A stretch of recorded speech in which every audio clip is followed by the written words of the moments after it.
La région des Pays de la Loire est fière d'accueillir le Tour de France 2018.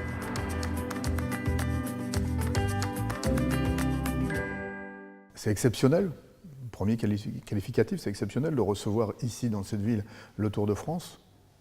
C'est d'autant plus exceptionnel que ça fait 80 ans que ce n'est pas arrivé. La dernière fois que le Tour de France est passé ici, s'est arrêté ici à La Roche-sur-Yon, c'est 1938, 1937, 1936, 1935 et 1934. 80 ans.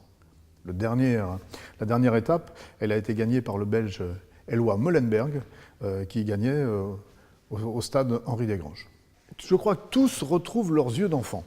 Tous, lorsqu'il s'agit d'accueillir le Tour de France, ont l'œil qui pétille à l'idée de découvrir le premier maillot jaune, à l'idée de voir les coureurs, de voir nos grands anciens. Bernard Hinault va se faire bien sûr une joie de venir ici. Bernard Thévenet, avec qui j'ai passé pas mal de temps l'an dernier et qui est un garçon adorable, vont être ici en permanence pour parler du Tour, mais surtout être au contact avec les gens. Et les Lyonnais, au fond, ils sont très fiers que leur ville soit ville-étape du Tour de France, qu'elle soit le lieu de présentation des équipes. La ville de La Roche-sur-Yon va être tournée entièrement vers le Tour de France, pour le Tour de France, puisqu'il arrive un événement exceptionnel. Le village du Tour de France va être présent pendant 4 jours à La Roche-sur-Yon. Ça n'arrive pas. Du moment où on va faire la présentation le 5 jusqu'à l'arrivée le 8, c'est 4 journées qui vont être juste exceptionnelles pour La Roche-sur-Yon.